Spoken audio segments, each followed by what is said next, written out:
মাসে মাসে লাখ লাখ টাকা বাচ্চার জন্য দিতেছে, গোসলের পানি নর্মাল পানিটা গোসল করে সাকিবের ছেলে, ওই যে মাম পানি গাড়ি নিয়ে যায়, ভ্যান গাড়িতে ভরে ভরে দিয়ে আসে।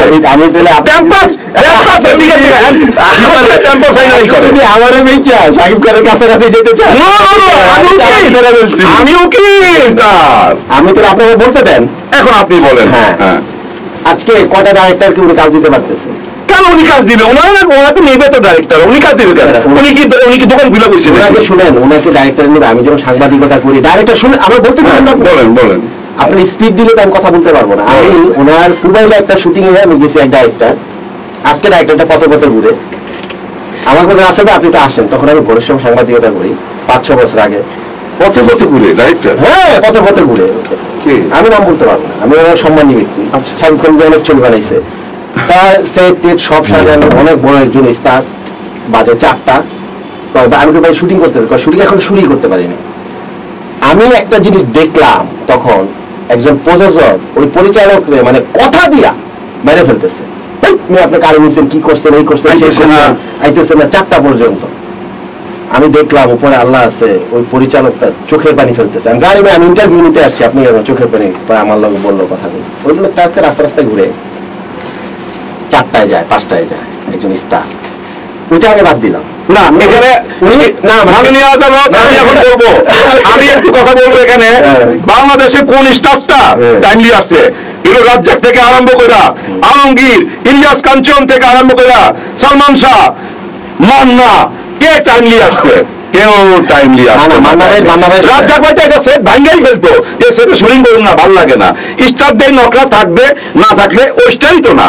বলেন তারপর আপনি বলেন। সেই তাহলে আপনি এটা আপনি ডাইরেক্টরকে বলে দিবেন আগে যে আমাকে যদি নিতে হয় আমি কিন্তু 5টায় যাবো, সাইনিং করা। না না না না না না না, কেন বলবো? আমার ইউনিট 9টায় আসবে, আমি আপনি না না না না, আমার হিরো হিরোইন থাকবে, আমি জানি মাস্টার শটে কে কে রাখবে, বাপের চরিত্রটা ক্লোজ আপ গুলা নিয়ে নাও, নায়কের পরে আসবে। আমি বলি আমার তো টেকনিক্যাল জব, বললাম আমার তো টেকনিক্যাল জব, আমি তো জানি। আমি যাই না শুনে নিচে 4টার সময় আইবো, আমি নেওয়ার পরে কেন কথা বলবো? আমি দেখতেছি না অন্য ছবিটা যাই না শুনে না, অনেক মানুষ একটা স্বপ্ন থাকে যে একজন আপনি স্বপ্ন পুরো করেন, কিন্তু আমার তো জানেন আমি 4টায় আসি। না না, এটা যাই না কেউ নেয় না, প্রত্যেকে আসছে, সব জায়গায় নিউজ হয়েছে, প্রত্যেকটা প্রডিউসার জানে, আমি জানি। এই যে আমি আমি আমি নাম ধরে বলতেছি, হার্টবিট প্রোডাকশন, তাপসী ঠাকুর প্রডিউসার, বিগ প্রডিউসার, উনি তো জানে শাকিব খান লেট করে আসে। আমার প্রথম ছবিটা লেট করে আসছে মনের জ্বালায়, আমার ফোন দিয়েছে, ভাই একটা ছবি বানাই দেন ফুল এন্ড ফাইনাল।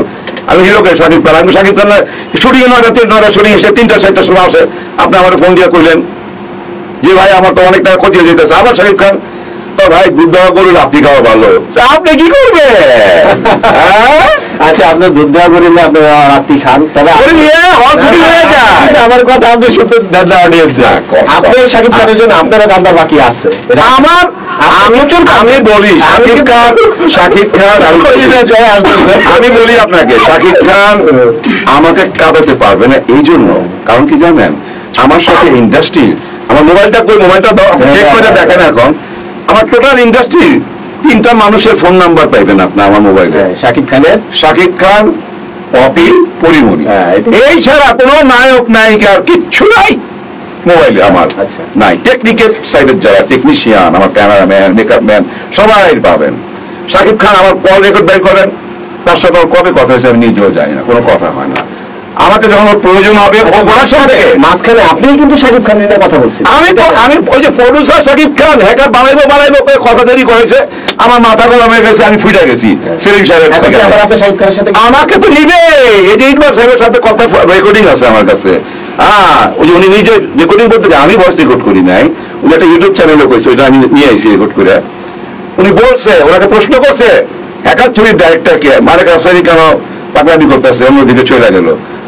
বড় ভাই বলতে একটু মাথা গরম হয়েছে, আর আমরা একটু দেরি করতেছিলাম তো ছবিটা নিয়ে, এই জন্য একটু মাথা গরম হয়ে চলে গেছে। কিন্তু হ্যাকার হবে সুজন কথা মুভিজ থেকে, সুজনমণি ইকবাল সাহেবের প্রোডাকশন থেকে, এবং পরিচালক মালেক আফসারি। আমাকে লাগবেই 2019-এ পাসওয়ার্ড দিছি, ওই পাসওয়ার্ডই তো চলতেছে এখন, এর চেয়ে বড় হিট ছবি তো আসে নাই, ওই নকলটাই তো 1 নম্বর ছবি, তাই না? এখন দেখেন করোনার পরে শাকিব খানকে আমি বলবো করোনার পরে প্রথম আবার পাসওয়ার্ড রিলিজ করতে, হলে লোক যাবেই। আপনি কিছু করে দেন। আমি আমাদের অনুষ্ঠানটার নাম উল্টা চশমা, হ্যাঁ, যার জন্য আমি একটু উল্টা পাল্টা কথা বলি এখানে। এই উল্টা পাল্টার মধ্যে যা আলাপ করলাম এর মধ্যে আপনি একটা ফিনিশিং দেন। আমি ফিনিশিং দিব এটাই যে আমি সবসময় মানুষের সফট জিনিসটা দেখি। একজন মানুষকে নিয়ে মানে আপনারা যারা স্বপ্ন দেখেন, আমিও স্বপ্ন দেখি যে আমাদের বাংলাদেশের একজন মানুষ এত বড় স্টার। কিন্তু আমার মাঝে মধ্যে একটা জিনিস লাগে, আমি এই যে টুকটাক আমার সাইডে কাজ করার পর বাংলাদেশের অনেক শিল্পীরা শুধুমাত্র একটা মানুষের কারণে অনেক কষ্টে আছে। আমার তো শিল্পী এই জায়গাটা তো আমার না, আমার প্রফেশন আর একটা। তারপরে কিছু মানুষের চোখের পানি দেখে, কষ্ট দেখে আমি কথাটা বললাম যে উনি মানে ওনার মতো করে উনি সবকিছু করছেন, ওনার ক্ষমতা, টাকা, ওনার সৌন্দর্যের বলে। তো এটা আমার মনে হয় না যে খুব বেশি দিন থাকবে।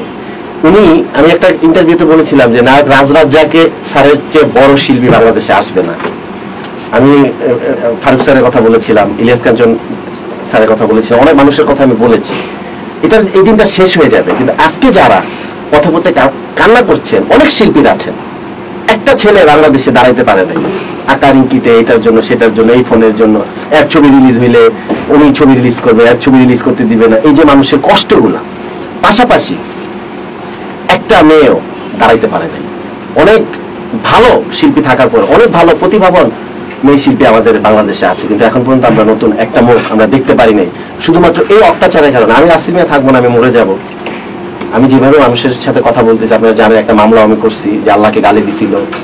ওই মামলাটা করার পর অনেক অত্যাচার আমার সহ্য করতে হয়েছে এখন পর্যন্ত। কিন্তু আল্লাহ তাআলা আমাকে সেভে রাখছেন, আল্লাহ আমাকে ছায়া দিয়ে রাখছেন, যার জন্য এখন পর্যন্ত এত বড় বড় ফোন আসছে যে এটা করলেন কেন, এই করলেন কেন, সে তারপর আমি ইয়ে করে থাকি। আমি আজকে ওনাকে নিয়ে কথাটা বললাম এই কারণে যে একজন মানুষের ভোগ করার একটা পিপাসা থাকতেই পারে, কিন্তু এমন ভোগ মানুষের করা উচিত না যে আমার ভোগের কারণে আশেপাশের সবগুলা মানুষ একদম তেজপাতার মতো শুকায় যাবে। আপনারা মিলেমিশে করেন, মিলেমিশে কাজ করেন। আর পাশাপাশি বলবো যে অনেক ডাইরেক্টর আছেন, অনেক ডাইরেক্টর যে আজকে সিনেমার কাজ নাই। আমাদের নাটকে যারা আছেন ওনারা অনেক ভালো আছেন, কিন্তু সিনেমায় যারা অনেক ডাইরেক্টরদের কাজ নেই। এত যোগ্যতা থাকার পরেও, এত মেধা থাকার পরেও ওনাদের আজকে কাজ নেই। একজনকে নিয়ে কাজ করতে হয়, নতুন কোনো মানুষ নাই, এবং ওনাকে নিয়ে কাজ করার একটা সিন্ডিকেটও এখানে আছে, যার কারণে বাংলাদেশের সিনেমা কোনোদিন পরিবর্তন হয়েছে কিনা জানি না, আর কখনো হবে কিনা আমি জানি না। আর আমার স্যার যে কথা বললো, উনি শাকিব খানের পক্ষ নিয়ে কথা বলছে, উনি হয়তো এটা কেন বলছে আমি জানি না, কিন্তু আজকে এই প্রোগ্রামে আমি একটা গন্ধ পাইছি যে উনি একটু মনে হয় যে শাকিব খানের কাছাকাছি যাওয়ার জন্য আজকে এই কথাগুলো। আপনারা জানেন আমি সবসময় স্পষ্ট কথা বলে, আমার সামনে যেই বসা থাকুক, আমার প্রিয় ব্যক্তিও ছিল, আমি স্পষ্ট কথা বলছি। যাই হোক, ইয়া বলুন আর যাই বলুন, মানুষের সত্যটা ফুটে উঠবে। আর কিছু বলার নেই। আর স্যারের জন্য আমি দোয়া করি। আর একটা কথা বলছি যে শাকিব খানের জন্য উনি একদিন কাঁদবে, আর আসলে আমি কারোর জন্যই কাঁদবো না, আমি কাঁদবো আমার নিজের পরিবারের জন্য। আমার পরিবারের বাইরে আমি আমার কোনো মাথা ব্যথাও নাই কারোর জন্য। আর শাকিব খানের কাছে রাসেল মিয়া অনেক কিছু আশা করে, মানে মনে হচ্ছে শাকিব খান কোনো কিছু উনি সব দিবেন সবাই। কারো মুখে ভাত খাওয়াই দিবেন, কারো গোসল করাই দিবেন, কারো কাপড় বড়াই দিবেন, কেউ পাগল হয়ে হাঁটতেছে তারা নিয়ে পাবনায় ভর্তি করবেন। এটা কোনো স্টারের ঠেকা পড়ে না।